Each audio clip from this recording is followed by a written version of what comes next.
And this is what I would like to tackle here. And this temporal mode is a projective temporal mode. So actually, artists are all the time producing, you know, from your daily life, all the time producing projects, all the time inventing projects, proposing projects, prognosing projects. Artists are masters of many, many possibilities, and their producers too. No? And we know that we have to deal with that also if we want to get money and so on. So it's this kind of projective temporality which is extremely interesting to analyze.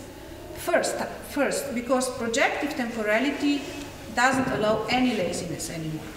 So you have constantly to respect deadlines, you have constantly to put yourself on the limit of deadlines, but also because projective temporality is not temporality which comes out of contingency. And here I would like to connect with you what you said, Joe, because I think it's extremely important. You came from totally another perspective, but I see a lot of connections. Projective temporality is always starting from the possibility of the real, of the situation in which we are. So we have to identify the situation and think about the possibilities, and these possibilities can be very radical. That's not a problem. Can be paradoxical, but at least we have to to achieve a project in the end. And what is interesting is that in the projective temporality there is no contingency implied. The contingency is namely something, what I think is that actually the reality doesn't exist as such, which has many possibilities, how we can work in that direction, how can we be critical towards that, and so on. But contingency also has something to do with that reality, it is like it is, but it could also be different. And this is a paradox, because if we take this as a start, that reality it is like it is, but it can also be different, that means that we cannot anymore project any possibilities. It's impossible to project any possibilities if reality is totally contingent. What we have to do is to write, to create the reality itself. And then we are creating the difference. So to explain this with another example, when I'm talking about projective temporality of the artistic subjectivity, I was writing a lot about how this projective temporality is related to time, to the acceleration, to the flexibility of artistic subjectivity and so on.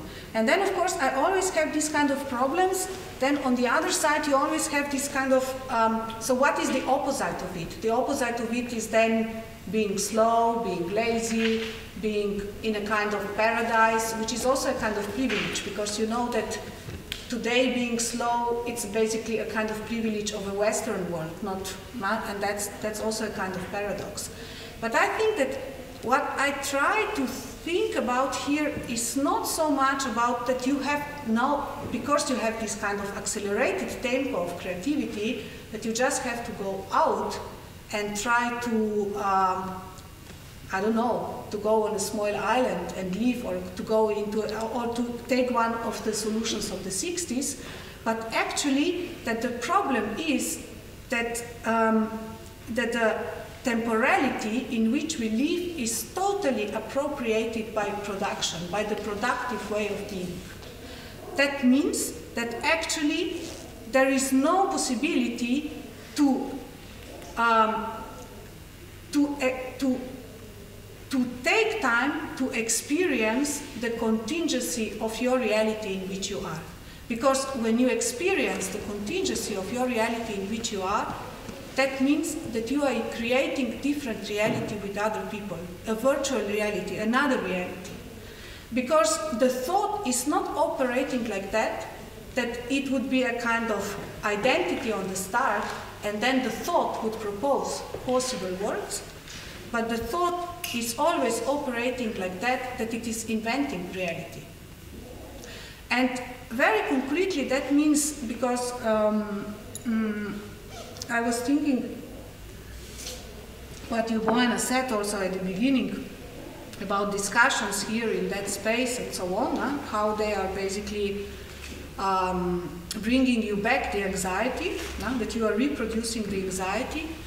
And I was thinking that that's exactly the problem. The problem is that actually when you start to work and you work in that kind of projective mode, the projective mode, it's kind of, how to say, it is, there are a lot of possibilities how you can work, but you actually don't share the ways how do you work.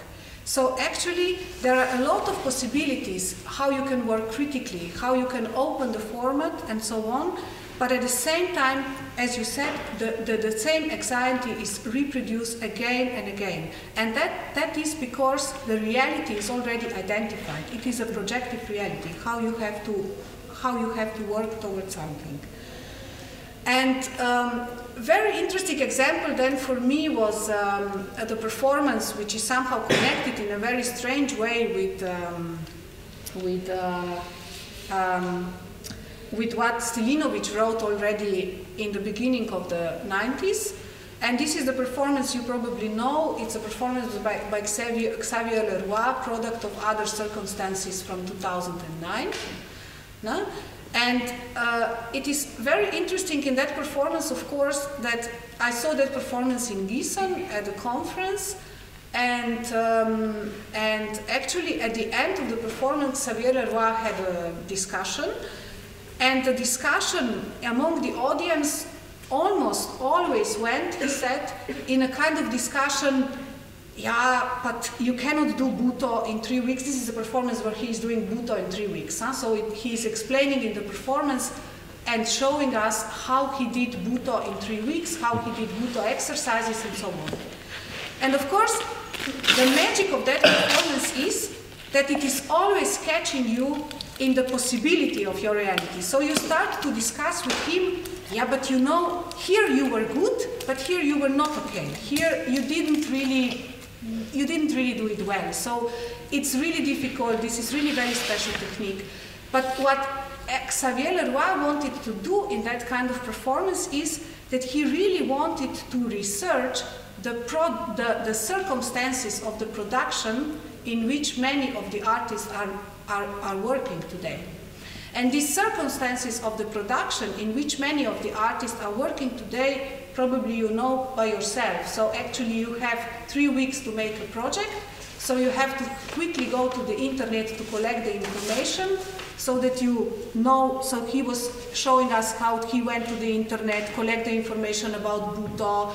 Actually you study Buto in 3 weeks, you have to do something very quickly, there are a lot of informations available and so on. So actually what you do, you just use the possibilities which are already identified in the reality. And also what I think with that performance is also very nice because it's somehow a performance which is showing to us that the problems which Stilinovic put at the end of 90s actually changed today, because it is a kind of a work to do a Buto in 3 weeks. It's a lazy work. No? It's not a professional work. No? This is a very lazy artist. But at the same time, the production, contemporary production, is functioning like that it is demanding exactly this lazy work. No? So there is some twist in what Stilinovic is saying, no? That laziness was something which was in the 70s, 80s, in the socialism, still this kind of free island of a dumb thought and so on. And today we have this kind of lazy moments inscribed in the contemporary economy of work. And this is also something which I think is extremely interesting when we see his performance. How can I link back now what I said now to what Joe and Alan were discussing? I was thinking that first notion which came to my mind is exactly this notion of abandonment. It is abandonment of the possibilities